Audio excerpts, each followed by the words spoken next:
நேர்கள் அனைவரையும் ஜெயா பிளஸ் தொலைக்காட்சியினுடைய ஏன் என்ற கேள்வி விவாத நிகழ்ச்சிக்காக நான் உங்கள் அனைவரையும் வரவேற்கிறேன். இந்நிகழ்ச்சியில் துறை சார்ந்த ஆளுமைகளுடைய எண்ண ஓட்டங்களை இன்றைய தலைப்பில் நாம் விரிவாக விவாதிப்பதற்காக காத்திருக்கிறோம். அந்த அடிப்படையில் தமிழ்நாட்டுடைய கொள்ளை போகும் கனிம வளங்கள் வேடிக்கை பார்க்கும் விளம்பர அரசு.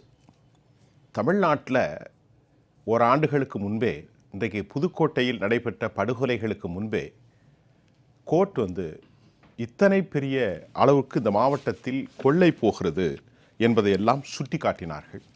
அதை போன்று திருநெல்வேலியில் அறப்போர் இயக்கம் ஒரு பெரிய ஊழலை கண்டுபிடித்து சட்டமன்றத்தில் மக்கள் பிரதிநிதிகளாக இருக்கும் பலரையும் நாடாளுமன்றத்தில் இருந்த ஒரு எம்பியும் கூட குற்றவாளி கூண்டில் நிறுத்தினார்கள். இன்றைக்கு தமிழ்நாட்டில் சமூக ஆர்வலர்கள், அதாவது என்விரான்மெண்டல் சயின்டிஸ்ட்னு சொல்லக்கூடிய பூகோளவியல், அதாவது சுற்றுப்புறவியல் நலன் காக்கக்கூடிய அன்பர்களெல்லாம் சொல்வது, இன்னொரு 30 வருஷத்தில் தமிழ்நாட்டில் மலைகளே இல்லாத ஒரு சூழல் உருவாகிரும், ஒரு பெரிய டிசாஸ்டர் கலாமிட்டி உருவாகுவதற்கு அதிக வாய்ப்புகள் இருப்பதாக தங்கள் அச்சத்தை தெரிவித்துக் கொள்கிறார்கள். 10 லட்சம் கன அடி என்பதை 30 லட்சம் கன அடியாக வரம்புகளை மீறி அள்ளப்போகிற கொடுமை தமிழ்நாட்டில் நடக்கிறது. குறிப்பாக தென்காசி, திருநெல்வேலி, கன்னியாகுமரி, அதை போன்று விருதுநகர், தேனி, கிருஷ்ணகிரி, தருமபுரி, இப்படி பல இடங்களில் மிகப்பெரிய கொள்ளை நடக்கின்றது. சொல்லி மாளாத அளவிற்கு மிகப்பெரிய டாரஸ் வண்டிகளின் மூலமாக கேரளாவுக்கும் கர்நாடகாவுக்கும் கடத்தப்படுகிற ஒரு சூழ்நிலையில் தமிழக மு.க. ஸ்டாலின் ஜூன் 2023 அவரே இத்தனை கொள்ளை நடக்கிறது என்பதையெல்லாம் ஒப்புக்கொள்கிறார். அதற்கான தரவுகளையும் அவர் தருகிறார். ஆனாலும் இன்னும் 1.25 வருஷம் ஆரம்பித்த பிறகும் இந்த படுகொலைகள், இயற்கை படுகொலைகள் தொடர்வதற்கு காரணம் என்ன? பேசுவோம், வாருங்கள். நம்மோடு பேசுவதற்காக அறப்போர் இயக்கத்தினுடைய தோழர் திரு ராதாகிருஷ்ணன் அவர்கள் எம்மோடு இணைகிறார். ஐயா வாங்க. அதே போன்று பத்திரிகையாளர் திரு வி.எஸ். ராமன் அவர்கள், பூலோகினுடைய நண்பர் வெற்றி செல்வன் அவர்கள், அதே போன்று பொருளாதார நிபுணர் திரு வெற்றிவிடியல் சீனிவாசன். ஐயா ராதாகிருஷ்ணன், உங்கள்கிட்ட ஆரம்பிச்சிடும். எனக்கு நாம் இதே அமர்வில் பேசணும், நீங்களும் வந்திருந்தீங்க. இந்த திருநெல்வேலியில் இசக்கி, அதே போன்று ஐஏஎஸ் அதிகாரி, மிக முக்கியமாக ஜெயகாந்தன், ஞான திரவியம், இதெல்லாம் நடந்துச்சு. பெருசாக அறப்போர் இயக்கம் நடத்தினாங்க. இப்போ எல்லோரும் எதிர்க்கட்சிகள் சொல்வது தமிழ்நாட்டில் கனிம வளங்கள் கொள்ளை போய்கொண்டே இருக்கிறது. இதை கொஞ்சம் டீட்டெயிலாக சொல்லுங்கள், என்ன மாதிரி போயிட்டுருக்கு? ஒரு அடைமிதிப்பான் குளத்தில் ஒரு 5-6 உயிர்கள் இழக்கிற வரைக்கும், இறப்பு நடக்கிற வரைக்கும் நமக்கு இந்த கனிம வள கொள்ளை பற்றி பெரிய அளவில் பொதுவெளியில் இல்லை. அந்த ஊர் எந்த ஊர், மாவட்டம் சொல்லி? திருநெல்வேலியில். சரி, அடைவிழப்பான். அந்த அடைமிதிப்பான் குளத்தில் அந்த குவாரி உள்ளார விழுந்துருது. அளவுக்கு அதிகமாக, சட்டத்துக்கு புறம்பாக, இயற்கைக்கு புறம்பாக. ஏன்னா அதை நீங்கள் அந்த குவாரியை வடிவமைக்கக்கூடியதுக்கு நிறைய திட்டங்கள் இருக்குது. லாரிகள் இறங்கிறதுக்கான சாய்வு எவ்வளவு இருக்கணும், எங்கே லெஃப்ட் திரும்பணும், அந்த வடிவமைப்போடு தான் குவாரிகள் வடிவமைக்கப்படும். அப்போ தான் நீங்கள் சைடில் இருக்கக்கூடிய கற்கள்லாம் உள்ளார விழாது, வேலை செய்யக்கூடியவர்களும் பணி பாதுகாப்பு இருக்கும். இந்த பல்வேறு விதிமுறைகளுக்கு உட்பட்டு தான் அந்த குவாரிகள் செயல்படணுன்றது இருக்குது, பேப்பரில் இருக்குது. அப்படி ஒரு குவாரியில் செயல்படலைன்றது வெளிப்படையாகவே தெரிஞ்சது. இந்த ஒரு 5-6 உயிர்கள் இழப்பு அதே மாதத்தில் இங்கே நம்ம அமர்வுமே நடத்தியிருந்தோம். அப்போ கூட இந்த குவாரிகளை கண்காணிக்கிறதுக்கு ஆணையம் இல்லையா, என்ன தான் பண்ணுறாங்க அந்த ஐஏஎஸ் அதிகாரிகளாம், அது குறித்து பேசணும். அதுக்கு பிறகு தான் ஒரு ஆய்வறிக்கை ஏற்படுத்துறதுக்காக உள்ளார ஒரு டீம் போகிறாங்க. சரி, ஒரு 53 குவாரிகள் நெல்லை சுற்றுப்புற மாவட்டங்களில் இருக்குது, திருநெல்வேலி உட்பட்ட மாவட்டங்களில். இதில் குறிப்பாக இன்றைக்கி சபாநாயகராக இருக்கக்கூடிய திரு அப்பாவோ அவர்களுடைய தொகுதியில் தான் தமிழ்நாட்டிலே அதிகப்படியான குவாரிகள் செயல்படுது, அதாவது ராதாபுரம்.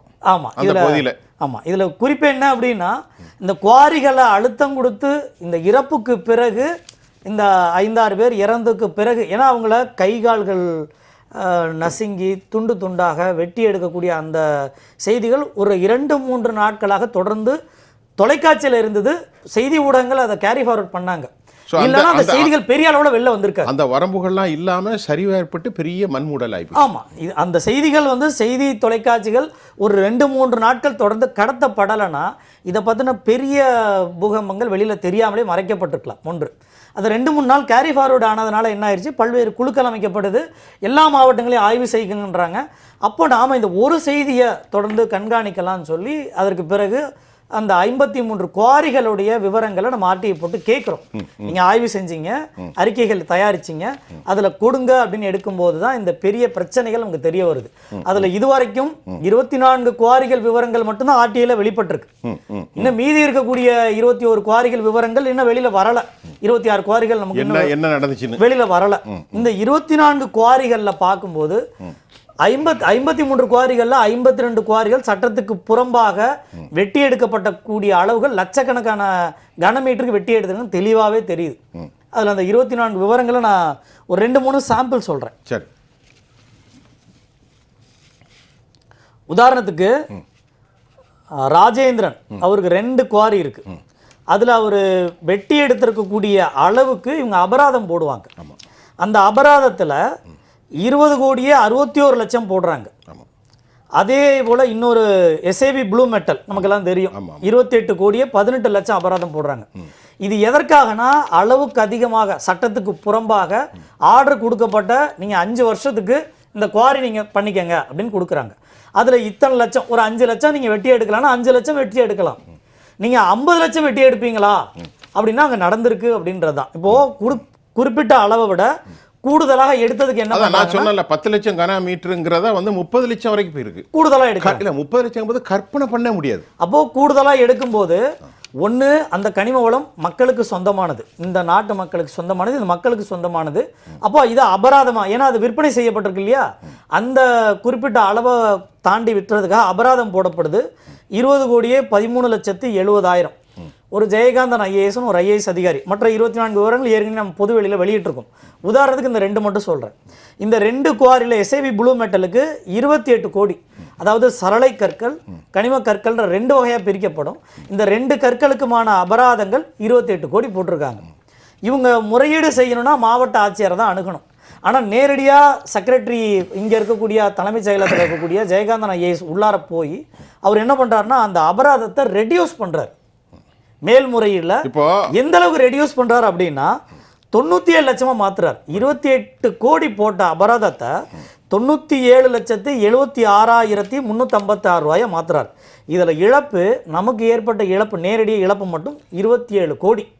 28 கோடி போட்டதை 1 கோடி மட்டும் அப்படியே வச்சுக்கலாம். 28 கோடி போட்டதை 1 கோடியா மாத்திட்டாரு. 1 கோடியா மாத்திட்டு 27 கோடி யாருக்கு தள்ளுபடி பண்றாரு? அந்த எஸ்ஏவி ப்ளூ மெட்டலுக்கு தள்ளுபடி பண்றாரு. இதுல இன்னொன்னு என்ன கொடுமை அப்படின்னா அந்த அபராதத்தை இஎம்ஐல கேட்பார். அதாவது நான் அந்த கேள்வியை உங்களோட நடத்தின எனக்கு நல்ல ஞாபகம் இருக்கு. ஃபிகரு 1 கோடியை 28 கோடியை 1 கோடி ஆக்குனாரு. இஎம்ஐல மாசம் 5 லட்சம் கட்டுவோன்னு சொன்னார். இன்னொரு 14 கோடியா 264 கோடியை இதே ஜெயகாந்தன் குறைக்கிறார். 264 கோடி எவ்வளவு குறைக்கிறாரு?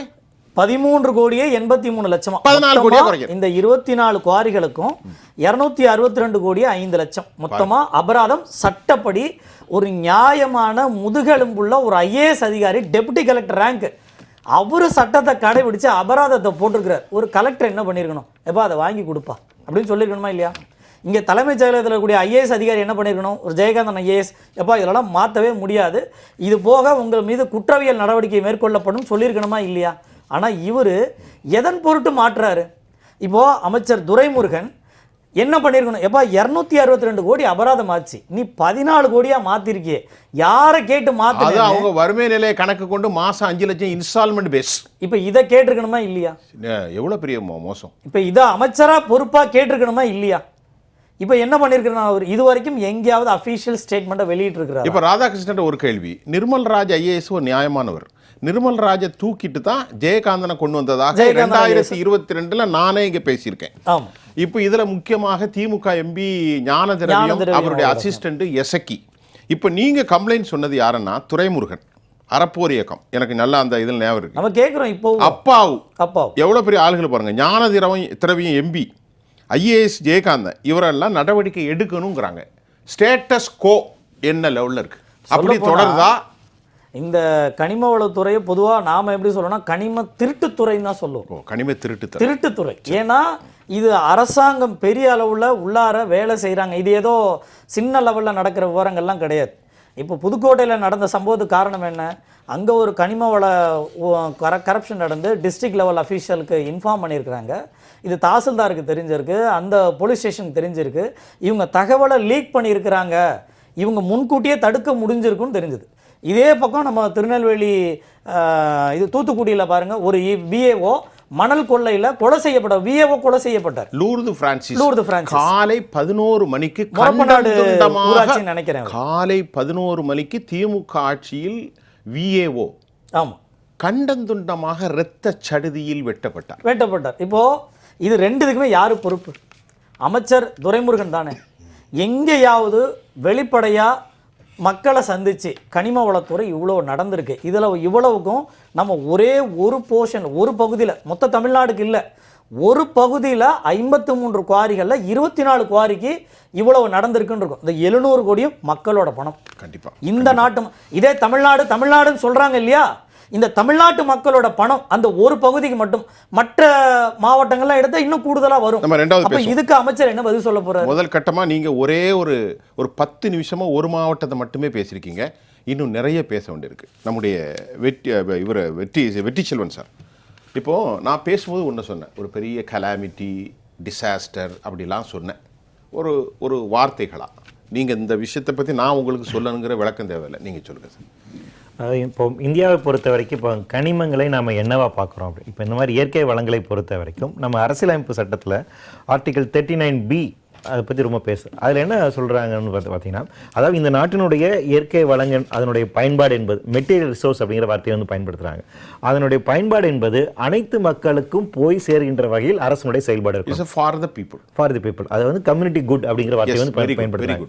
ஸோ அந்த வார்த்தையை வந்து பயன்படுத்துறாங்க. அப்போ அனைத்து மக்களுக்கும் போய் சேருகின்ற வகையில் அரசனுடைய செயல்பாடு அப்படின்னு. அப்போ இந்த கனிமங்களை பொறுத்த வரைக்கும் இந்தியாவில் 2 விதமாக பிரிக்கிறாங்க, மைனர் மினரல்ஸ், மேஜர் மினரல்ஸ்னு. இந்த மேஜர் மினரல்ஸ் பொறுத்த வரைக்கும் அது ஒன்றிய அரசாங்கத்து கீழே இருக்கக்கூடியது, ஹைட்ரோ கார்பன்ஸ் இந்த மாதிரி இதெல்லாம் அதில் வந்துடும். அதுக்கப்புறம் இருக்கக்கூடிய அட்டாமிக் மினரல்ஸ் நம்ம சொல்கிறோம், இப்போ தாது மணல்லாம் சொல்கிறோம்.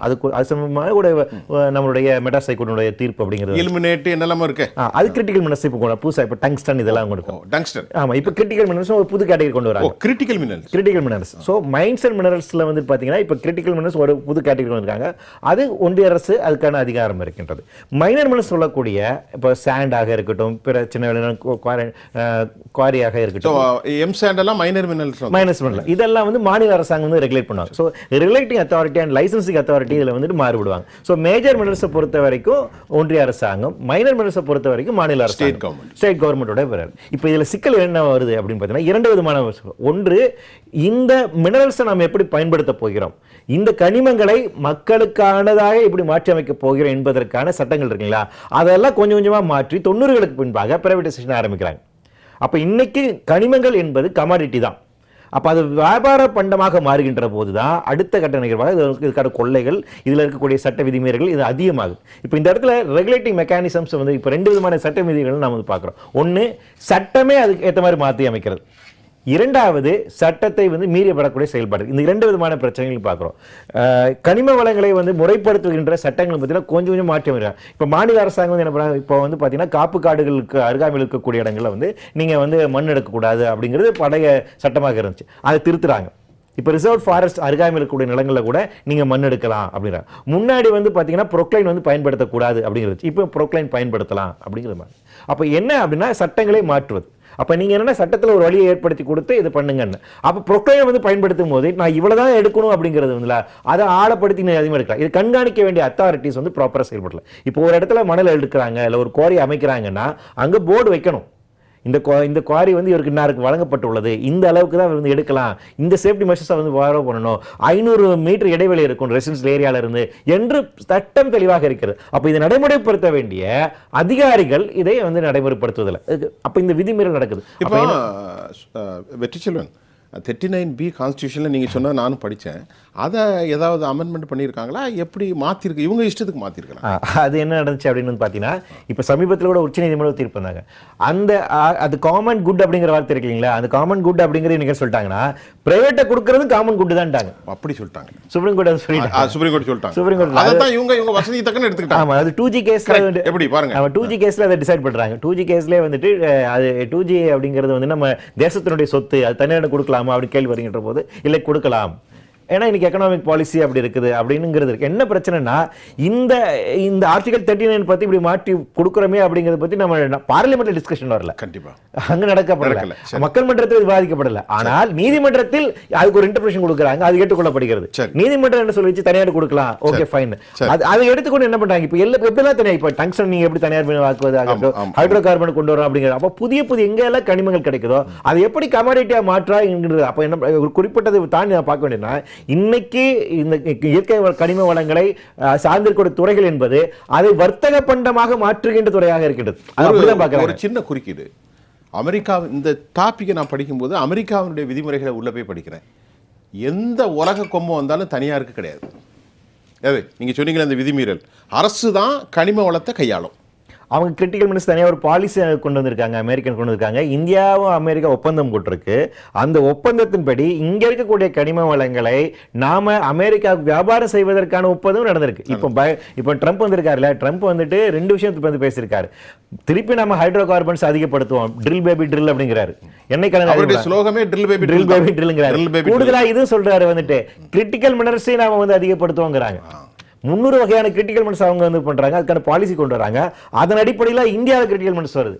ஸோ இன்னைக்கு வந்து நமக்கு இங்க டங்ஸ்டனாக இருக்கட்டும், லித்தியமாக இருக்கட்டும், பிற இருக்கக்கூடிய தாது மணலாக இருக்கட்டும், தமிழகத்தில் இருக்கக்கூடிய கிரிட்டிக்கல் மினரல்ஸ் வந்து எடுப்பதற்கான அடுத்தடுத்த திட்டம் இருக்கு. இப்ப இந்த மாதிரி வெளிநாடுகளில் அதிகமாக கிரிட்டிக்கல் மினரல்ஸ் இந்த விஷயத்துக்கெல்லாம் வாய்ப்பு இருக்கும்போது கோர்ட் வந்து தனியார் கையாளுவதையும் அதுவும் அரசாங்கத்தினுடைய ஒரு ஃபார் த பீப்புள்ங்கிறது சொல்லிட்டாங்க. இப்போ இதில் அரசியல் தலைவர்கள், நான் நம்முடைய ராதாகிருஷ்ணன் சொன்ன மாதிரி என்கிட்ட ஒரு குறிப்பு இருக்குது, நீங்கள் சரியாக செக் பண்ணிக்கிடுங்க. 10 லட்சம் கனமீட்டரை 38 லட்சமாக ஆக்கிட்டாங்க. அப்படின்னா கீழே ஆழமாக ட்ரில் பண்ணி போகும்போது எந்த மாதிரியான சூழலியல் பாதிப்புகளை ஏற்படுத்தும்? அதாவது என்னன்னா, இப்போ நேச்சுரல் பேரியர்ஸ் நம்ம சொல்றோம். அதாவது வந்து இயற்கை பேரிடர் வந்து நம்மளை பாதுகாப்பதற்கு ரொம்ப முக்கியமாக இருக்கக்கூடிய இயற்கை அங்கங்கள் இருக்கு இல்லைங்களா, அது ரொம்ப முக்கியமான. இந்த அணிகளுக்கு காடும் வந்து அரசுக்கு வந்து ஒரு அரண் அப்படிங்கிற சொல்லியிருப்பாருங்களா வள்ளுவர், அது வந்து ரொம்ப முக்கியமானது. காடு அப்படிங்கிறது ஒரு தேசத்தை வந்து பாதுகாப்பு ரொம்ப முக்கியம். லேண்ட்ஸ்கேப்பை வந்து ப்ரொடெக்ட் பண்ணுறதுக்கு முக்கியமான ஒரு லேண்ட்ஸ்கேப் இருக்குன்னா 33% அப்படிங்கிறது காடுகளாக இருக்க வேண்டும், இருக்கணும். இப்போ கடலோர பகுதியில் நமக்கு மேங்க்ரூவ் ஃபாரஸ்ட் இருக்கு, பவளப்பாறைகள் இருக்கு அப்படின்னா அது வந்து இயற்கையாக நமக்கு வளங்கள் தருகின்றது. அதே இயற்கை சீற்றத்துல இருந்து நம்மளை பாதுகாக்குது. டிசாஸ்டருக்கு வந்து அதாவது நேச்சுரல் பேரியர்ஸ் சொல்லுவாங்க, தடுப்பாக. நீங்க அதுக்கு ஆர்டிபிஷியலா கொண்டு வர முடியாது. அது வந்து அப்ப அதை மேம்படுத்தணுங்கிறது. இப்ப இவங்க சொல்லக்கூடிய இந்த திட்டங்கள் எல்லாமே இதை டிஸ்ட்ராய் பண்றதுதான், நீங்க அழிக்க இந்த எக்ஸ்டெண்ட் பண்றது அப்படிங்கிறது. கடலோரத்தை சார்ந்து இருக்கக்கூடிய இயற்கை வளங்களாக இருக்கட்டும், நம்ம பிளைன் ஏரியாஸ் இருக்கக்கூடிய இயற்கை வளங்களாக இருக்கட்டும், வனம் சார்ந்து இருக்கக்கூடிய இவை எல்லாமே வந்து பாத்தீங்கன்னா நீங்க இன்னைக்கு ஃபாரஸ்ட் கன்சர்வேஷன் ஆக்ட்ல அமெண்ட்மென்ட் கொண்டு வந்துட்டாங்க. அந்த அமெண்ட்மென்ட் என்ன பண்றாங்க, நீங்க கிராஸா ட்ரில் பண்ணி வனப்பகுதி கீழே இருக்கக்கூடிய கனிம வளங்களை எடுக்கலாங்கிறான். சரி, அப்போ இந்த இடத்துல கனிம வளங்கள் இருந்தாலும் சரி அது வெட்டி எடுப்போம் அப்படிங்கிறதா இன்றைய கொள்கையாக இருக்கு. அப்ப அதன் மூலமாக மிகப்பெரிய இன்னைக்கு வந்து ஒரிசால வந்துட்டு 43.5 டிகிரி செல்சியஸ் ரெக்கார்ட் ஆயிருக்கு. அடேப்பா, நாட்டிலே இன்னைக்கு 10 மாத அளவுக்கு 43.5 டிகிரி செல்சியஸ்ல இருக்கும். நம்ம மார்ச் மாசம் தான் இருக்கும் வெயில். ஏப்ரல் மே எப்படி போகணும்? சரி, இப்போ 5 டிகிரி செல்சியஸ் ஏறப்போகுதுங்கிறாங்களா மே மாசம். இதுக்கு காரணம் தமிழ்நாட்டில் இந்த கொள்ளைகளும் ஒரு காரணமா? ஆமா, நமக்கு காடுகளுடைய பரப்பளவு தமிழ்நாட்டில் வந்து பாத்தீங்கன்னா 18% தான், 21% அப்படிங்கிற ஒரு புள்ளி சொல்றாங்க. நீங்க 33 சொன்னீங்க, ஐடியல் வந்து 33 இருக்கணும், ஆனா 21% தான் இருக்கு. இப்போ 18 ஆயிருதா? சென்னையை பொறுத்த வரைக்கும், ஆமா, சென்னையை பொறுத்த வரைக்கும் லீஸ்ட் கிரீன் கவர் இருக்கக்கூடிய சிட்டி சென்னை தான். 3% தான் நமக்கு கிரீன் கவரே இருக்கு. அடே, இங்க ஒண்ணு இல்ல. ஆமா, அப்ப இந்த அர்பன் ஹீட்டிங் அப்படி சொல்லுவாங்க. நீங்க சென்னை போன்ற நகரத்துல வாழ்வது இன்னும் சவாலாக இருக்கும். ஏசி இல்லாமல் வாழ முடியாது இனிமேல். ஏன்னா கிரீன் கவர் கிடையாது, நமக்கு ஒண்ணுமே பரப்பே இல்ல, வந்துட்டு திறந்த வெளி அப்படிங்கிற ஓப்பன் ஸ்பேஸ் அப்படிங்கறதே இல்ல. இது இல்ல அப்படின்னா ஒரு நகரம் என்பது வாழ்வதற்கு தகுதியற்ற நகரமா இருக்கு. அப்ப அதை நோக்கி தான் நம்ம வந்துட்டு இருக்கோம் கேள்வி. அப்ப நமக்கான பசுமை பரப்பு தேவை, விவசாய பூமிகள் தேவை, நீர்நிலைகள் தேவை. அப்ப இவை அனைத்துமே வந்து கனிமங்கள் கீழே இருக்கு, அதை வெட்டி எடுக்கணும் அப்படிங்கறதுக்காக நம்ம அழிக்கிறோம் இல்லையா? அப்ப அதன் மூலமாக சிவிலைசேஷன் எக்ஸிஸ்ட் ஆக முடியாது. அதான் அடிப்படையான பிரச்சனை. ரொம்ப அற்புதமான பாயிண்ட். அதாவது ராமன் சார், உங்கள்கிட்ட ஒரு கேள்வி என்னன்னா, இப்போ கனிம வளம் பத்தி நம்ம பேசுறோம். திரு கருணாநிதி சொல்கிறார், சம்மந்தமில்லாமல் என்னையா கேள்வி கேட்கணும்னு கேட்கக்கூடாது, நெல்லை எங்களின் எல்லை, குமரி எங்களுக்கு என்றுமே தொல்லை. இதுதான் கேள்வி. ஏன் அந்த கேள்வியை நான் கனிமூலத்தில் கேட்குறேன்? ராமன் ஐயா உங்களுக்கு இல்லை, அதாவது உங்களுக்கு தமிழ்நாட்டிலே குமரி மாவட்டத்தினுடைய நிலவளம் நீர்வளம் வந்து எப்பவுமே மற்ற மாவட்டத்தை விட அதிகமான ஒரு எஃபெக்ட் இருக்கும். நீங்கள் காய்கறி பழ வகைகள்லாம் பார்த்தீங்கன்னா ருசி வந்து அதிகமாக நீங்கள் நேந்திரங்காய் சிப்ஸ் இதெல்லாம் பார்த்தீங்கன்னா நீங்கள் மற்ற இடத்துல வாங்க கூட குமரி மாவட்டத்தில் உள்ள இந்த அங்கே விளையாடக்கூடிய இதில் வாங்கினா ரொம்ப அப்புறம் மரவள்ளி கிழங்குலேருந்து மீன் ரகம் எல்லாமே இறைச்சி வகையிலேருந்து அந்த அளவு டேஸ்ட் இருக்கும். முட்டம் துறைமுகத்தில் உள்ள மீனுடைய வளர்த்து இதே போல தான் கனிம வளமும் நம்பர் 1 எஃபெக்டான, அதாவது மண்ணோட கலந்து அது அதில் என்னென்ன பாருங்கள். சமீபத்தில் பார்த்தீங்கன்னா Nagercoil to Thiruvananthapuram road sir, Nagercoil to Thiruvananthapuram ரோட்டில் அந்த குமரி மாவட்டத்தில் தோட்டியோடு சுங்காங்கடை மாம்பழத்தாறு, மாம்பழ டேம்னு சொல்லுவாங்க பாருங்கள், சின்ன டேம்னு கேட்டிருக்காங்க. தோட்டியோடு சுங்காங்கடை மாம்பழத்தாறு இதில் எல்லாம் பார்த்தீங்களா அண்ணன் சொன்ன மாதிரி முழுக்க பாறைன்னா பார்த்தீங்கன்னா அவ்வளோ, அதாவது வைரக்கல்லுக்கு நிகரான அந்த பாறைகள் எல்லாம் மலைகள்லாம் அந்த அதாவது அடித்து வெட்டி திருட்டுத்தனம் எடுக்கிறவங்களாம் பார்த்தாலே தெரியும். சமீப காலமாக அண்ணன் சொன்ன ராதாபுரம் அறப்போர் இயக்கம் சொன்ன மாதிரி ராதாபுரத்தில் அந்த 4-5 பேர் இறந்ததுன பிறகு கன்னியாகுமரி மாவட்டம், திருநெல்வேலி மாவட்டம், தென்காசியில் கனிம வள கொலை கிடையாது, எல்லாம் ஸ்டாப் பண்ணிட்டாங்க. ஆனால் இது வந்து 1 மாதம் கழிச்சு என்ன பண்ணாங்க தெரியுமா? இன்றைக்கி திமுக ஆட்சியில் இருக்கிற தென் மாவட்டத்தை சேர்ந்த அமைச்சர்களும் அப்பா சும்மா சொல்கிறேன் அவரெல்லாம் சேர்ந்து ஒரு அன்கோ போட்டு கனிம வள மாஃபியாக்கெல்லாம் ஒரு அன்கோ போட்டு என்ன செய்யுதுக்குன்னு, ஐயா ஒன்று செய்யுங்க, எத்தனை மூடி கிடக்குது, எத்தனை திறக்க அப்பான்னு சத்தம் போட்டு டாக்டர்கிட்ட ஊசி போடும்போது அங்கே பாருங்க அம்மா அப்பா சொல்றோம்ல, அன்னைக்கு அம்மா சொன்னாங்க, அன்னைக்கு அம்மா சொன்னாங்க, யார் அப்பா அப்பான்னு சொல்லுன்னு சொல்றாங்க. சரி, அவங்களுடைய ஆசைகளை வந்து எனக்கு வந்த ஒரு சரி சொல்லி நிகழ்ச்சி நடத்துறேன், திடீர்னு நம்ம ஒன்றும் சொல்லலையாப்பா அப்பான்னு சத்தம் போடுறாரு ராமன்னு கேட்டேன், சொல்லி காட்டினா வந்து. அப்போ அங்கே என்ன பண்ணுறாங்கன்னா அங்கே உள்ள அமைச்சர்கள், தென் மாவட்டத்தை சேர்ந்த அமைச்சர்கள்லாம் இந்த கனிம எப்படி பண்ணுறாங்கன்னா, எவ்வளோ கனிம வளங்கள் பயன்பாட்டில் இருக்குது, கிரசர் எவ்வளோ கனிம வளங்கள் நீதிமன்றத்தின் மூலமாக வழக்குகளை மூடி போட்டிருக்காங்க. இதெல்லாம் ஒரு அன்கோ போட்டு என்ன பண்ணால் பினாமில் எடுக்கிறாங்க. தென்னகத்தை சேர்ந்த எல்லாம் அங்கே பெரும்பாலும் ரத்தங்களான பவர்ஃபுல் அண்ட் கவர்ஃபுல் இதை பற்றி சமூகத்தில் கேட்டால் காரு வரும், லாரி வரும், பிரேக்கு தடுமாறி பிரேக்கு சிலந்து மர்மமான முறையில் மரணம் என்பது புதுக்கோட்டையில் ஜஃபர் அலிக்கு வந்த நிலைமை மாதிரி வரக்கூடிய நிலைமைகள் தென் மாவட்டத்தில் உண்டு. அதனால தான் தென் மாவட்டத்தில் பார்த்தீங்கன்னா எப்பொழுதுமே கதம்னு உள்ள பிரச்சனை இருக்கும். ஏன்னா அங்கே அதிகாரத்தை உள்ள இந்த திமுகவை சேர்ந்த அமைச்சர்கள் எல்லாமே சேர்ந்து என்ன பண்ணுறாங்க, எல்லா அமைச்சரும் பினாமி பேரில் அந்த கிரசர் ஒரே உதாரணம். இன்னைக்கு இருமொழி கொள்கைகள் அனைத்து கட்சி கூட்டணும்னு முதலமைச்சர் சொல்கிறாருல, இன்னைக்கு கனிம வள கொள்ளை எவ்வளோ நடக்குது கூட்டலாமா? ஆமாம், அது கனிம வள கொள்ளையில் அனைத்து கட்சிகளும் வாங்க, சமூக ஆர்வலரும் வாங்க, அறப்போர் இயக்கணும் வாங்க, அண்ணன் போன்ற அமைப்புகளும் வாங்க, உட்காந்து பேசுவோம். எம்எல்ஏக்கள் கமிட்டி போடுறாங்கல்ல, ஹை கமிட்டின்னு போட்டு எஸ்டிமேட் திட்டக்குழு கமிஷன்லாம் பார்வையிட போகிறீங்களா, அதே மாதிரி இந்த கமிட்டி ஓய்வு பெற்ற நீதிபதிகளும் கமிட்டியை போட்டு தமிழ்நாட்டில் 38 மாவட்டத்தில் கனிம வளங்கள் எங்கெங்கே இருக்குதோ எங்கெல்லாம் போய் ஆய்வு பண்ணுங்கள். நாங்கள் லைசன்ஸ் கொடுத்தவங்களுக்கு எத்தனை அடிக்கு தப்ட்டு ட்ரில்லிங் கொடுத்துருக்கோம், இப்போ எவ்வளோ எடுத்திருக்காங்க, என்ன நடந்திருக்குன்னு பார்த்தா இப்போ என்ன தெரியும், குமரி மாவட்டத்தில் உள்ள இந்த பாறைகளை அடித்து வெடி வச்சு தவிர்த்து அங்கே என்ன பண்ணுறாங்கன்னா கேரளாவில் வந்து கழிவுப் பொருட்கள்லாம் மருத்துவ கழிவுகளை ஒன்றுக்க கொட்டுறாங்க. அதில் தான் பலநாத்திரிடம் ஒரு நாள் ஒருத்தர் மாட்டிக்கிட்டாங்க. அதில் தான் பெரிய பிரச்சனை ஆச்சு. குமரி மாவட்டத்தில் பல கிரசர்களில் வந்து பார்த்தீங்கன்னா அந்த பல்லாந்தூர் மருத்துவ கழிவுகளை கொண்டு கொட்டுறாங்க. இது யார் சப்போர்ட்னா ஆளுங்கட்சியை சேர்ந்த ரத்தங்களான பவர்ஃபுல் அண்ட் கவர்ஃபுல் இருக்கிற ஆட்கள் இந்த சப்போர்ட் பண்ணுறாங்க. இப்போ இந்த கனிம வளை கொள்ளை எப்படி போகுது, அதாவது என்னென்னா அந்த காலத்தில் பார்த்தீங்களா, நீங்கள் வந்து சினிமா பாட்டில் ஒரு பாட்டு வரும் பாருங்க. ஆமாம், மலை போல வளமான மனம் வேண்டும் உனக்கு, செய் நன்றி மறக்காத குணம் வேண்டும் உனக்கு, தெய்வங்கள் உண்டென்று நம்பிக்கை கொண்டு சேவைகள் செய்தால் உன் தேசம் பிழைக்கும், நீ பிறர்க்காக வாழ்வது உள் இன்பம் அல்லவோ, அம்மம்மா தம்பி உன்னை நம்பின்னு ஒரு பாட்டு. ஏழைகள் வந்து அந்த காலத்தில் எம்ஜிஆர் அவர்களையும் ஜெயலலிதாமையும் இப்படி தான் பாடினாங்க. அதே ஜெயலலிதாமையோட அன்பு, அறிவு, கனிவு, துணிவு என்ற தாரக மந்திரத்தை இன்னைக்கு தமிழ்நாட்டு மக்களுக்கு சொல்லி திமுகவுடைய ஊழல்களை பட்டி தொட்டுலாம் ஒளிபரப்பி இன்னைக்கு மக்கள் மத்தியில் மிகப்பெரிய எழுச்சியாக கொண்டு ஒரு தியாகத்தில் சின்னமாக தான், இது யாரும் மறக்க முடியாது. ஆனால் இன்னைக்கு தமிழ்நாட்டை பொறுத்த வரைக்கும் பார்த்தீங்கன்னா இந்த கனிம வள கொள்ளைக்கு உடனடியாக அனைத்து கட்சி, அதாவது மதுபான கொள்ளையை விட 100 மடங்கு கொள்ளை சார். இந்த மதுபான கொள்ளையில் வந்து மதுபான கொள்ளையை விட 100 மடங்கு கனிம வள கொள்ளை சார். நீங்கள் பாருங்க, கனிம சவுடு எடுக்கிறாங்க, ஆத்து மணல் எடுக்கிறாங்க, வண்டல் மண் எடுக்கிறாங்க, க்ரஷர் எடுக்கிறாங்க, கிராவல் எடுக்கிறாங்க, இது போல பாறை எம்சண்ட் எடுக்கிறாங்க. இதெல்லாம் பார்த்தீங்களா சார், ஒரு இந்த காரணம் ஒரு மாவட்டத்தில் 3 பேர், கலெக்டர், மாவட்ட மந்திரி, மாவட்ட எஸ்பி 3 பேரும் சேர்ந்தாதான் இதை பண்ண முடியும். மாவட்ட செயலாளர், மாவட்ட செயலாளர் மந்திரி ஆயிடுவார்ல, உங்களுக்கு மந்திரி ஆயிடுவார். இது போக இன்னொரு விஷயம், அதில் இன்னொரு தகவல் கூட சொல்கிறேன். ஒரு மாநிலத்தில் இந்த திமுக ஆட்சியில் ஒரு உதாரணத்துக்கு அமைச்சர்கள் எல்லாமே சீனியர் அமைச்சர்களுக்கு 2-3 மாவட்டம் தேர்தல் இன்சார்ஜ் கொடுத்துருக்காங்க. இதில் என்ன தெரியுமா, இதெல்லாம் சொல்லக்கூட ரகசியத்தை ஜே+ என்ன சொல்ல வைக்குது. ஏன்னா இந்த அண்ணா அறப்போர்காரங்க இந்த மாதிரி சமூக ஆர்வலர் இருக்கும்போது எனக்கு ஒரு தன்னம்பிக்கை வருதுனால சொல்கிறேன். இப்போ நீங்கள் நெல்லை மாவட்டத்துக்கு இன்சார்ஜிங்க, சரிங்க, உதாரணத்துக்கு சொல்கிறேன். நீங்கள் ஒரு மந்திரி, சரி, நீங்கள் ஆல்ரெடி ஒரு மாவட்டத்துக்கு செல்லரு, சரி, தேர்தலுக்காக நீங்கள் நெல்லை மாவட்டத்தை இன்சார்ஜி. நீங்கள் என்ன பண்ண, அங்கே ஒரு ரிட்டையர்மெண்டான ஒரு அதிகாரியை பிஏவை போட்டு கனிம வளங்கள், ஊராட்சி, பேராட்சி, நகராட்சி, மாநகராட்சி, பொதுப்பணித்துறை, நெடுஞ்சாலைத்துறை நடத்துகிற அத்தனை டெண்டர்லையும் 1/2% கமிஷன். ஐயா 1/2% கமிஷன் ஐயா, எங்கேயோ போயிருமே. இது எதுக்குன்னா நான் இன்சார்ஜ் இல்லை, இப்போ நான் தானே வந்து மாவட்டத்துக்கு இன்சார்ஜ், நான் இதெல்லாம் வெளியே சொல்லாமல் இருக்கணும்ல, தலைமைக்கு சொல்லாமல் இருக்கணும்ல, அப்போ எனக்கு கொடு. இப்படிப்பட்ட ஒரு இவ்வளோ மோசமான நிலைமையில் இன்றைக்கி தமிழ்நாட்டில் மக்களுடைய நிலைப்பை இப்படி சார் யார். ஏன்னா இன்னைக்கு என்ன விஷயம்னா, திமுகவுக்கு ஒரே ஒரு தைரியம் என்னென்னா, எதிர்கட்சிகள் இங்கே யாருங்களே, நம்மளை யாரும் தட்டி கேட்கறதில்ல. எதிர்கட்சிகள் என்ற மனநிலையில் இருக்கக்கூடிய ஒரே கட்சி அதிமுக ஏன் கேட்கவில்லை என்பதான் மக்கள் கேட்கின்றார்கள் கேள்வி. அந்த கேள்வி கேட்காமல் இருக்கனால்தான் அதிமுகவுக்கு இன்னைக்கு மிகப்பெரிய கொள்ளை உள்ள நிலைப்பாடு அங்கே இருக்கிறாங்க.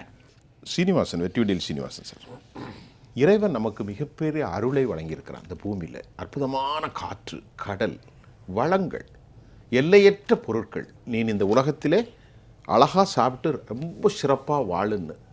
ஆனால் அங்கே நம்முடைய சுந்தரராஜன், நம்முடைய வெற்றி செல்வன் அவர்கள் சொல்வதை போன்று மிகப்பெரிய ஆபத்தான நிலை. நீங்கள் எந்த பரிணாமத்தை இந்த தலைப்பில் பிடிக்க போறீங்க? அவர்களெல்லாம் அரசியல் சம்பந்தப்பட்ட விஷயங்களை சொன்னார்கள், அதுதான் நிகழ்வுகளை அப்படியே எடுத்து சொன்னார்கள். சரி, என்ன நடக்குங்கிறது இதில் இருக்கக்கூடிய பொருளாதாரம் மற்றும் நிதி மேலாண்மை அதை கோணத்தையும் நம்ம அதுதான் முக்கியம், பார்க்க அதுதான் முக்கியம். திருவள்ளுவர் என்ன சொல்கிறாரு, இரு புனலும் வாய்ந்த மலையும் வரு புனலும் வல்லரணும் கண்டிப்பாக நாட்டின் உறுப்புங்கிறார். ரொம்ப முக்கியமான ஒரு அங்கம். 4 விஷயங்களை குறிப்பிடுறார். அதை தெளிவாக சொல்லுங்கள். அதில் ரொம்ப அற்புதமாக அவர் கொண்டு வந்திருப்பது, சாதாரணமாக ரொம்ப ஆழ்ந்த கருத்துள்ள குறள் இது. இரு புனலும்னா மேலேந்து பொழிகிற மழை, இன்னொன்று பூமி உள்ளிருந்து ஊற்றெடுக்கின்ற நீர், ரெண்டும் சிறப்பு. இரு புனலும் வளங்கள் இருக்கக்கூடிய மலை, வாய்ந்த மலையும் வறுபுணலுங்கிறார். அங்கே தான் திருவள்ளுவர் கூடுதலான சிந்தனையோடு இயங்குகிறார். வறுபுணலும்னா மலை மீது மேகங்கள் மோதி அது ஆறாக உருவாகி, நீரோடையாக உருவாகி, நீர் வீழ்ச்சியாகி ஆற்றோடு கலப்பது. அப்போ 3 வகையான நீர் இருக்குது. மழை நேரடியாக பெய்வது, ஊற்றாக வருவது, மலை மீது இருந்து வருவதும், வல் அரணும், வலிமையான அரண், நாட்டுக்கு இருக்க வேண்டிய அரணும் தான் நாட்டின் உறுப்புங்கிறார். இதுதான் பகுதி. கனிம வளங்களை பற்றி ரொம்ப சிறப்பாக சொல்லிட்டார். 2 வரியில ரொம்ப அற்புதமான விளக்கமாக இதை பார்க்கலாம். இப்போ 2 மாநிலத்தை நம்ம எடுத்துக்கலாம் உதாரணத்துக்கு. ஒன்று பீகார். இந்தியாவிலேயே பீகாரில் கனிம வளங்கள் மிகவும் அதிகம். அதை அங்கே வெட்டி எடுக்கிறது உண்டு, அது ஒரு பக்கம். ஆனால் அந்த மாநிலம் மற்ற மாநிலங்கள் போல் முன்னேறாமல் இருப்பதற்கு என்ன காரணம்? ஆப்பிரிக்கா மாதிரி. அவ்வளவு கனிம வளங்கள் இருக்கிறது. ஒரு வேடிக்கையாக கதை சொல்லுவாங்க, ஒரு பிச்சைக்காரர் ஒரு இடத்துல ஒரு 40 வருஷமாக பிச்சை எடுக்கிறாரு, அப்புறம் இறந்து போகிறாரு.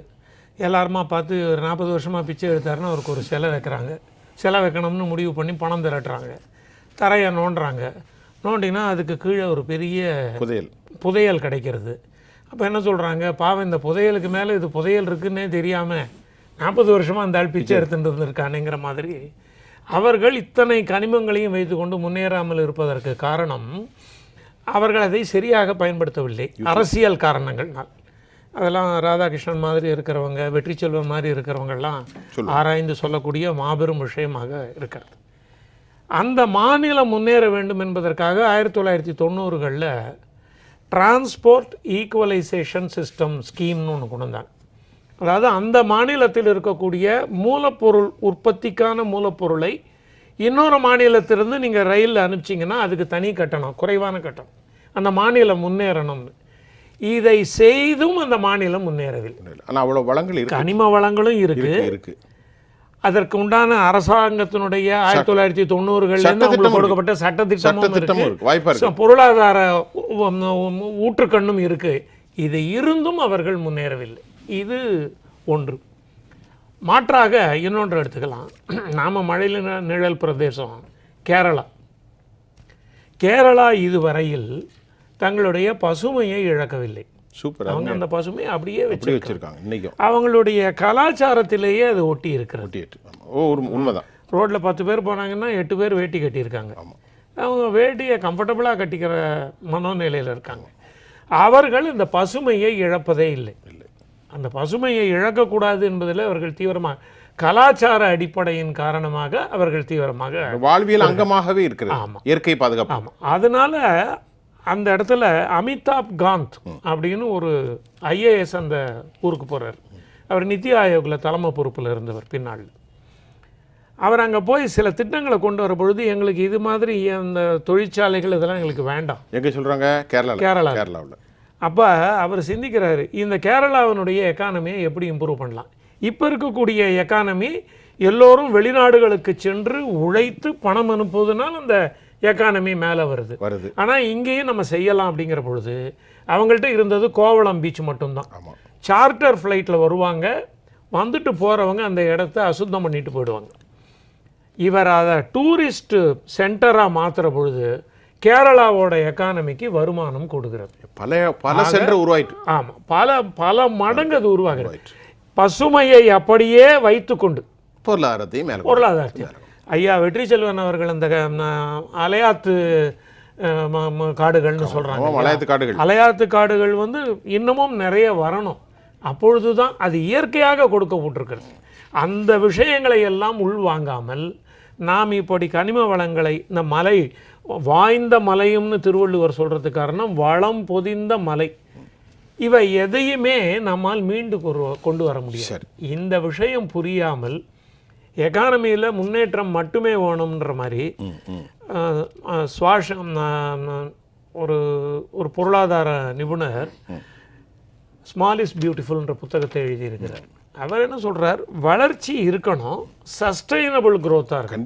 கண்டிப்பாக. ஷூமாசர்னு பேர், மைக்கேல் ஷூமாசர்னு பேர் அவருக்கு. அவர் ஸ்மால் இஸ் பியூட்டிஃபுல் அப்படின்ற புத்தகத்தில் பொருளாதாரம் வளர்வதற்கு அரசு தான் பொறுப்பேற்கும். நிச்சயமா ரொம்ப சிறப்பு. 2 விஷயம் சொல்லியிருக்கீங்க ராதாகிருஷ்ணன். நான் இந்த விஷயத்தை பார்க்கும்போது வெற்றி செல்வன் அவர்கள் சொல்வது மாதிரி, நம்முடைய சீனிவாசன் சார்லாம் சொல்கிற மாதிரி, தமிழ்நாட்டில் சட்ட விரோதமான 5000த்திற்கும் மேற்பட்ட க்ரஷர்கள் இருக்குதான். 1-2 க்ரஷரில். இந்த க்ரஷர்களை யார் கையாளுறாங்க அப்படின்னு பார்த்தா, அதிகார வர்க்கத்தில் இருக்கக்கூடிய உச்சபட்சவர்கள், முன்னாள் ஆளுமைகளும் கூட இதில் இருக்கிறாங்க. இந்த க்ரஷரில் வந்து காஞ்சிபுரத்தில் மட்டும் 162 க்ரஷர்கள் இருக்கிறது சட்டவிரோதமாக. திருவண்ணாமலையில் அதே போன்று மணிக்கு ஒரு க்ரஷருடைய உற்பத்தி திறன் கிட்டத்தட்ட 500 டன்களை அரைக்கும். அப்போது கள்ளத் தொழில் எல்லா இடத்திலும் அரசாங்கத்தினுடைய இல்லாமல், அது நீங்கள் சொன்ன மாதிரி டெண்டர் இல்லாமல் அங்கெல்லாம் க்ரஷர் எப்படி ரன் ஆகுது? ஒரு கேள்வி. நீங்கள் கேட்டிருக்கிறது போல நீங்கள் வேற கருத்தை சொல்லுங்கள், நான் ஒரு கேள்வி வச்சுட்டேன். நீங்கள் வேற ஏதாவது நினச்சிருப்பீங்க சொல்கிறது. கண்டிப்பாக குவாரி வந்து நேரடியாக க்ரஷரோட பயன்பாடு இல்லாமல் மக்களுக்கு வராது, பொருளாக வாய்ப்பில்லை. அதுக்கு க்ரஷர் வந்து ஒரு போர்ஷனுக்கு தேவை, அது மக்களுக்கு பயன்பாட்டு கொண்டு வரதுக்கு. நேரடியாக பாறைகளை க்ரஷர் வழியாக மாற்றி தான் கொண்டு வர முடியும். இதில் சிக்கல்கள் எங்கே இருக்குன்னா, இந்த அரசமைப்பில் இன்றைக்கி யார் அதிகார மையத்தில் இருக்கிறாங்களோ அவங்களுக்கு நெருங்கின தொடர்பு இருக்குன்னா நிறைய வகையில் தொடர்பு இருக்குது. இப்போ உதாரணத்துக்கு நீங்கள் நெல்லையில் பார்த்தீங்க, இந்த 24 குவாரிகள் விவரங்கள் வெளில வந்தது உட்பட 53 குவாரிகளை 52 குவாரிகள் சட்ட விதிமீறலோடு இருக்குது, இது இழுத்து மூடுங்கன்னு நம்ம வெளியிட்டதுக்கு பிறகு அறிவிப்பும் வந்தது திருநெல்வேலி. ஆனால் அதற்கு பிறகும் அந்த குவாரிகள் இயங்கியது. அந்த குவாரிகள் இயங்கி அந்த புகாரை ஏற்படுத்தி வெளியில் தெரியப்படுத்தினதுக்கு பிறகு தான் இழுத்து மூடப்பட்டது. ஒரே ஒரு குவாரி இழுத்து மூடப்பட்டிருக்கு. ஒன்று. இது ஒரு பக்கம். திருப்பூரில் ஒரு குவாரி சமீபத்தில், அது வழக்குக்கு போனதுக்கு பிறகு, பல போராட்டங்களுக்கு பிறகு, மக்களுடைய போராட்டங்களுக்கு பிறகு இன்றைக்கி இழுத்து மூடப்பட்டிருக்கு. கோயம்புத்தூர்லேயும் மக்களுடைய சமூக ஆர்வலுடைய அழுத்தத்தின் பிறகு, போராட்டங்களுக்கு பிறகு இழுத்து மூடப்பட்டிருக்கு. அப்போது அமைச்சர் துரைமுருகன் என்ன பண்ணுறாரு? இவ்வளோ பிரச்சனை நடக்குதில்ல, குவாரிகள் இன்னைய வரைக்கும் அங்கீகரிக்கப்பட்ட குவாரிகள் வெறும் 1200 குவாரிகள் மட்டும்தான் வெளியில் இருக்குன்னு சொல்லப்படுது. 1200 சில்லறதான் அங்கீகரிக்கப்பட்ட குவாரிகள் மொத்த தமிழ்நாடும் அப்படின்னு சொல்லப்படுது. ஆனால் இன்னைக்கு ஒவ்வொரு மாவட்டங்களையும் நூற்றுக்கணக்கில் இருக்கிறதாகவும் சொல்கிறாங்க. அப்போது எது அங்கீகரிக்கப்பட்ட இந்த க்ரஷர்ஸ் 1200 க்ரஷர்ஸ் மட்டும்தான் அங்கீகரிக்கப்பட்டதுன்னா மீதி க்ரஷர்ஸோட விவரங்கள் என்ன? எது தான் அங்கீகரிக்கப்பட்ட க்ரஷர்ஸ்? அந்த விவரங்களை வெளியிடுங்க. கனிமவளத்துறைன்னு ஒன்று மாவட்டத்துக்கு ஒரு அலுவலர் இருக்கிறார்ல, ஒரு சும்மா தான் உட்காந்துருக்கிறாரா? தலைமையகத்தில் அமைச்சர் உட்பட ஐஏஎஸ் அதிகாரிகள் சும்மா தான் இருக்காங்களா? அப்போ அதுக்கு தான் சேலரி வாங்குறாங்களா? அப்போ அங்கே உட்காந்து குடிக்கக்கூடிய டீ, சாப்பாடு, போகிற வர்ற காரு, பேட்டா உட்பட வாங்கக்கூடிய அதிகாரிகள் எதுக்கு இருக்கிறாங்க? சும்மா தண்டத்தனமாக தான் இருக்கிறாங்களா? ஒரு பக்கம் மக்களுடைய சொந்தமான சொத்துகள், கனிம வளங்கள் திருடப்படுது, கொள்ளையடிக்கப்படுது. அப்போ வேடிக்கை தான் பார்க்குறாங்களா? நமக்கு ஏன் இங்கே வேடிக்கை பார்க்குறாங்களான்னு கேள்வி வருது. இந்த குவாரி சம்பந்தமான வழக்குகள் நிறைய நிலுவையில் இருக்குது. குவாரி சம்பந்தமான பிரச்சனைகள் வெளியில் இருக்குது. இன்னொரு பக்கம் இந்த குவாரிகள் புகார் கொடுக்க போனாலே அடுத்த சில நிமிடங்களில் தாசில்தாரும் சம்பந்தப்பட்ட காவல்துறை சார்ந்தவர்களும் யார் அந்த குவாரி நடத்தக்கூடிய அந்த ஓனர்களுக்கு தெரியப்படுத்துகிறாங்கன்னா இது மேல் மட்டத்தில் தெரியாமல் தான் நடக்குதா? இதை நம்புனா நம்மளாம் அந்த நாட்டில் வாழ்கிறோன்னு அர்த்தம் அப்படின்னு நீங்கள் நம்புங்கன்றாங்க. இதை நம்ப முடியுமா? சரி, இப்போ நீங்கள் வச்ச குறைபாடுகள் துரைமுருகன் அவர் தானே இதுக்குடைய தலைவர் பொறுப்பில் இருக்கார், அவருடைய டிபார்ட்மெண்ட்டு தானே. அப்பாவு இவங்க மேலெல்லாம் குறை வச்சிங்களா? இன்னைக்கு அதனுடைய நிலை என்ன? இன்னைக்கு அவங்க எதுவுமே பேசலை. இன்னைய வரைக்கும் அப்பாவு அவர்கள் வாயை திறக்கவே இல்லை. அமைச்சர் துரைமுருகன் அவர்களும் பொதுவெளியில் நாங்கள் இந்த புகார் கொடுத்துருக்கோமே வெளியிட சொல்லுங்கள். நம்ம என்ன கேட்குறோம்? நாங்கள் வெளியிட்டது தவறுன்னு கூட வச்சுக்கோங்க. 52 குவாரிகளோட விவரங்களை வெளியிடுங்க.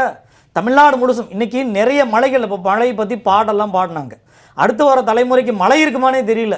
இன்றைக்கி கோயம்புத்தூரில் இருந்த மலை குன்றுகள்லாம் காணாமல் போயிருக்கு. நெல்லையில் அதுவும் அந்த களியக்காவிளை போன்ற பகுதிகளில் பெரிய பெரிய குவாரிகள் இருந்தது. இன்றைக்கி அந்த மலைகள்லாம் களவாடப்பட்டிருக்குன்றது தெரியுது. இன்னொரு பக்கம் தூத்துக்குடி, இங்கே தூத்துக்குடி விட்டுருங்க, இங்கே விழுப்புரத்தில் எடுத்துக்கங்களேன். விழுப்புரத்தில், திருவண்ணாமலையில், எந்த மாவட்டங்களில் இந்த மலைகளை பார்த்து அந்த மலைகளை பார்க்கக்கூடிய பாடல்களை இதுக்கு மேலே வருமானம் பெரிய சந்தேகம். அப்போ அரசு ஒவ்வொரு மாவட்டத்திலையும் கனிமவளத்துறை அதிகாரி இருக்கார்ல, அந்த அதிகாரி இந்த மாவட்டத்தில் இதான் கனிம வளம் அனுமதிக்கப்பட்ட அளவு, இந்த நிமிஷம் அமைச்சர் துரைமுருகனுக்கு தெரியலன்னு கூட வச்சுக்கோங்க. விடிஞ்சா நாளைக்கு நீங்கள் கோயம்புத்தூருக்கு வழியாக, தூத்துக்குடி வழியாக, நெல்லை வழியாக கேரளாவுக்கு போகிறது ஒரு 3 நாள் என்ட்ரி தானே. எல்லா டாரஸ் வண்டிகள்லையும் ஜிபிஎஸ் பொறுத்துங்க. என்ட்ரி 3 கேட்டு தானே. அளவை பாருங்க.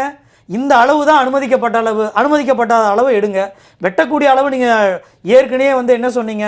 நாங்கள் ட்ரோன் கேமராக்கள் வச்சு டேட்டாக்கள் எடுக்கிறோம். நீங்களா எடுத்த விவரங்களை தூக்கி வெளில போடுங்க. கண்டிப்பாக எங்க மக்கள் பார்க்கட்டும்.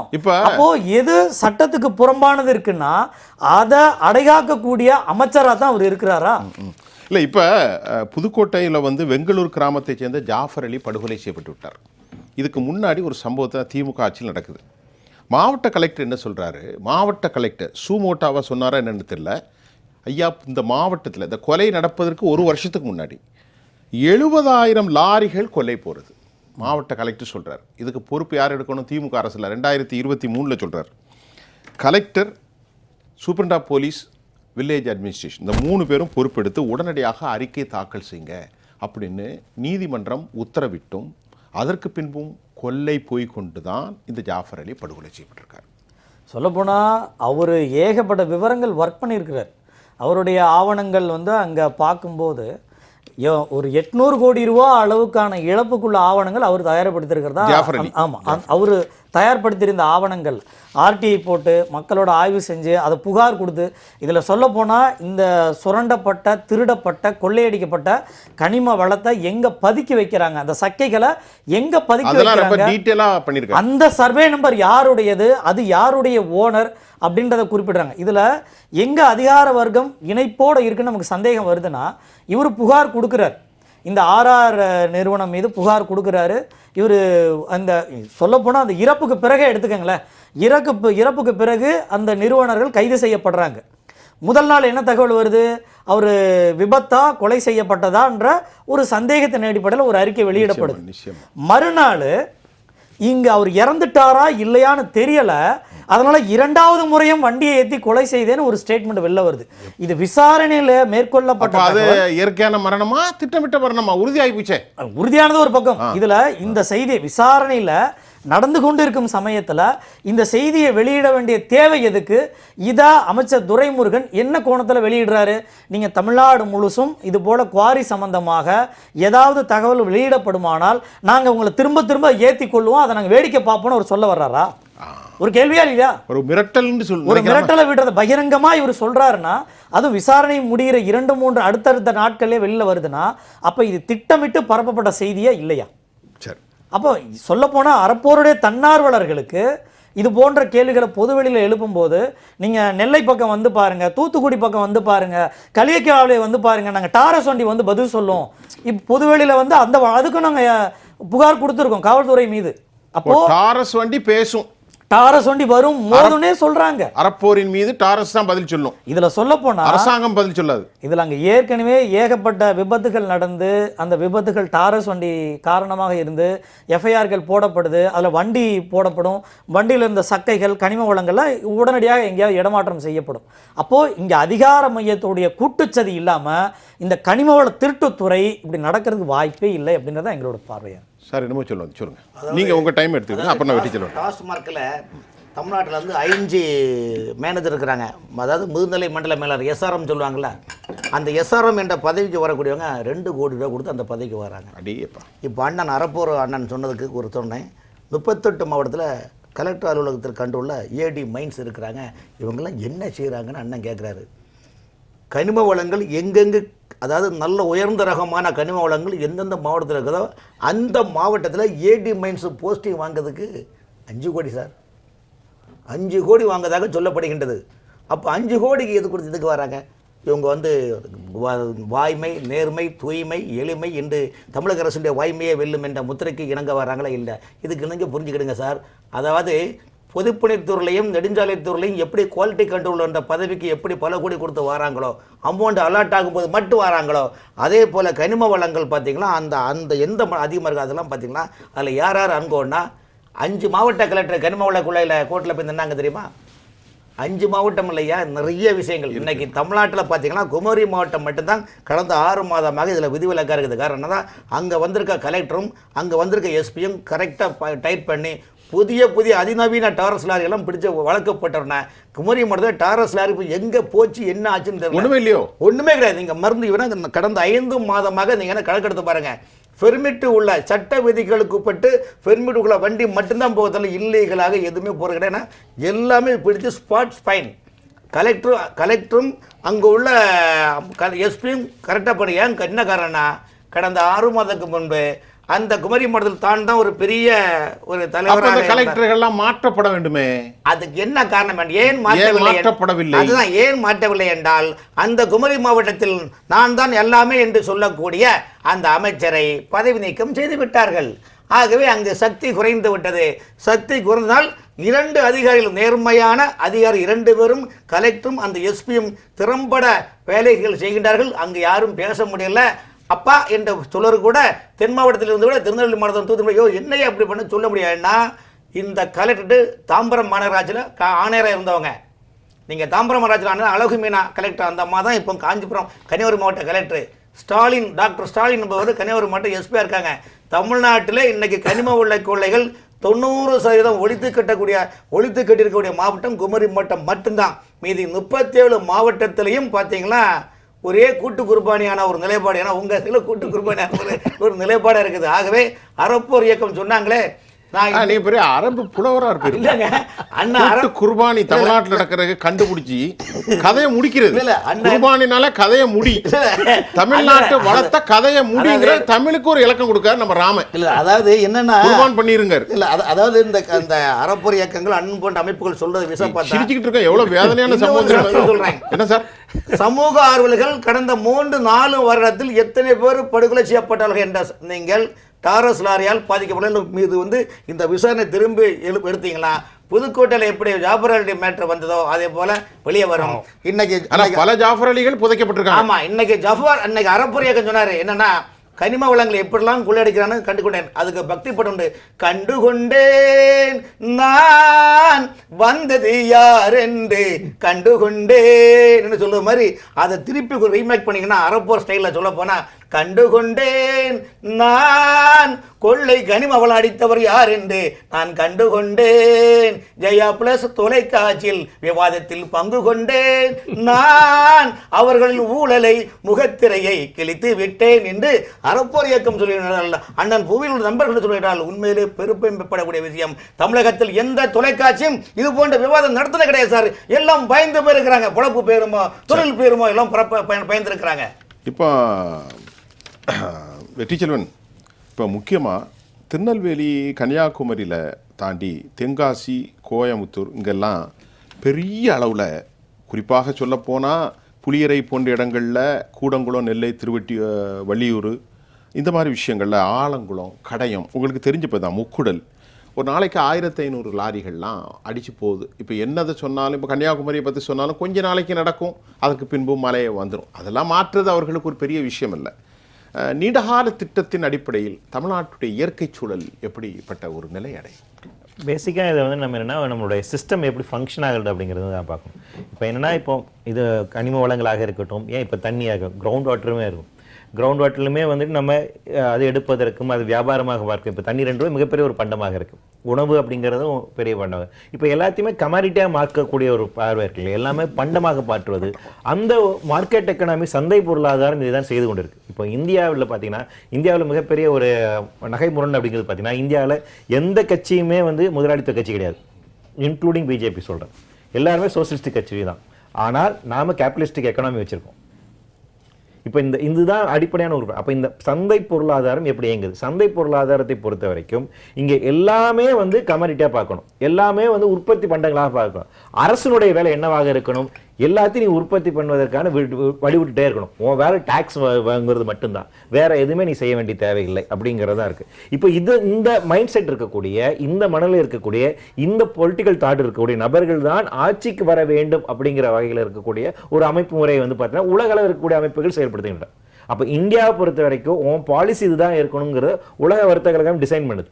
அவர்கள் இந்த பாலிசி தான் செயல்படுத்தணும், இதுதான் நீ நடைமுறைப்படுத்த. அப்போ அதற்கேற்ற மாதிரி செயல்படுகின்ற நான் இங்கே தேர்தலில் வெற்றி பெற்று வரணும்னா எனக்கு இவ்வளவு காசு வேணும், நான் என்ன ப்ரொமோட் பண்ணணும் இல்லைங்களா? அப்போ அதற்கு வேணும்னா அதுக்கு யார் ஒன்று ஃபண்ட் பண்ணுறாங்க அப்படின்னா அதற்கு வந்து ஒரு கார்பரேட் வந்து ரெடியாக இருக்காங்க, இல்லை இது சார்ந்து இருக்கணும். அப்போ இந்த நெக்ஸஸை நாம் அண்டர்ஸ்டாண்ட் பண்ணணும். இந்த நெக்ஸஸ் அண்டர்ஸ்டாண்ட் பண்ணி இதை எப்படி இன்னும் மோர் டிரான்ஸ்பரண்டாக, மோர் டெமோக்ராட்டிக்காக மாற்றான ஒரு சமூகத்தை கொண்டு வருவதற்கான சிவில் சொசைட்டி என்ன ரோல் பிளே பண்ணுறாங்க நம்ம செய்கின்ற போது தான் இதற்கான மாற்று வரும். அப்போ அந்த இடத்துல சூழலை மையமாக வைத்து பார்க்க வேண்டிய தேவைகள் அப்படிங்கிறது சார் குறிப்பிட்ட மாதிரி அந்த ஸ்மால் இஸ் பியூட்டிஃபுல், சிறியதே அழகுன்னு நம்ம முடிவெட்டிருக்கோம். அப்போ ஷூமேக்கருடைய அந்த ஒரு கருத்து இருக்கலாம். இன்னைக்கு எல்லாமே சூழலை மையமாக வைத்து நம்ம எதிர்காலம் நீங்கள் குறிப்பிட்டது போல 2050 ஆண்டுக்குள்ளாக இன்னும் 25 இயர்ஸ்ல வந்து இந்த பூமி எப்படி இருக்க போகுதுன்னு, எப்படி டிரான்சிஷன் பீரியட் இருக்கணும். இப்ப இருக்கிறத விட வெயில் அதிகமா இருக்கு, இப்ப இருக்கக்கூடிய குளோபல் டெம்பரேச்சர் அப்படிங்கிறது அதிகமாக இன்க்ரீஸ் ஆக போகுது, இப்ப இருக்கிறத விட மழையோட தன்மை அதிகமா இருக்குது, இப்ப இருக்கிறத விட புயலோட தன்மை அதிகமாக போகுது. அப்போ இந்த மாதிரி ஒரு அப்நார்மலான சிச்சுவேஷன் நம்ம போயிட்டு இருக்க போது இதை கணித்து இந்த மாறி வருகிற சூழலை நாம் எதிர்கொள்வதற்கு தேவையாக இருக்கக்கூடிய பொருளாதார முனைவர். அப்ப அந்த பொருளாதாரத்தை நோக்கி இன்னைக்கு ஐரோப்பிய அந்த பொருளாதார நோக்கி போய்கிட்டு இருக்காங்க. ஆனா என்ன, அமெரிக்கா அந்த பொருளாதாரத்தை மாற்றி போக ஆரம்பிச்சது பைடன் காலத்துல. ஆனா இப்ப திருப்பி ட்ரம்ப் வந்து ரிவர்ஸ்ல போறாரு. இப்ப நம்ம இந்தியா போன்ற நாடுகளுக்கு நமக்கு கொண்ட கேள்வி அதுதான். அடுத்த 25 இயர்ஸ் அப்படிங்கிறது வேற ஒரு புதிய பூமிக்கு நாம் போறோம்.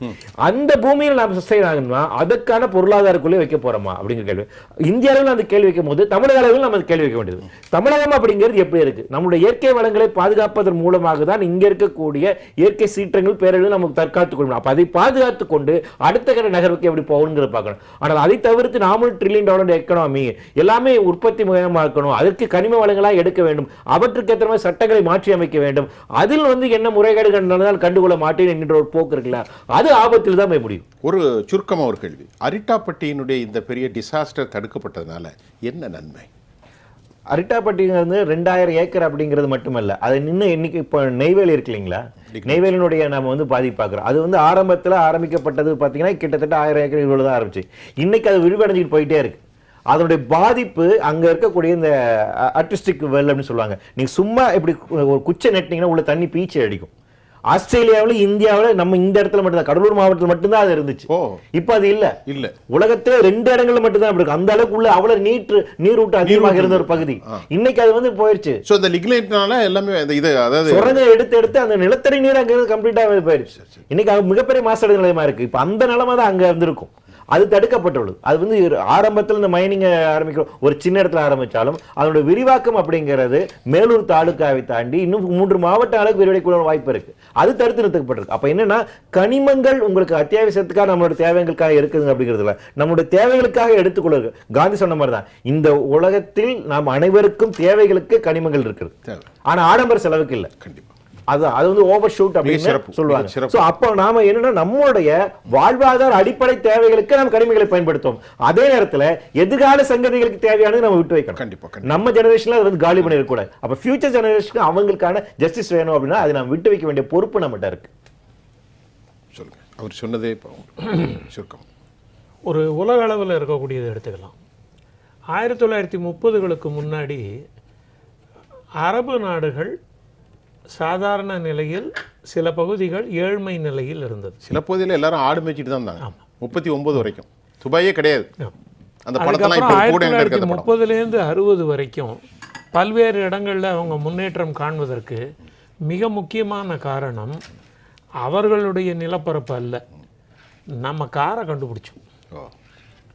காரை கண்டுபிடித்து அதற்குண்டான பெட்ரோலை இங்கிலாண்டில் ஆரம்பிக்கிறாங்க. இங்கிலாண்டில் தான் அதனுடைய ஸ்பார்க்கு கிடைக்கிறது.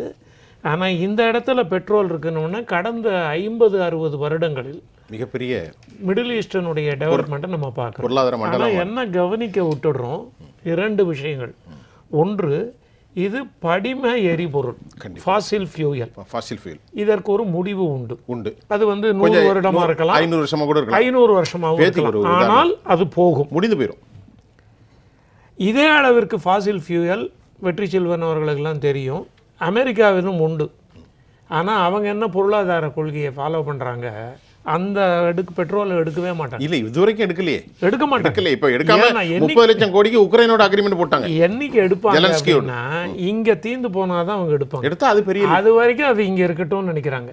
அது நமக்கு ஒரு பாடம்.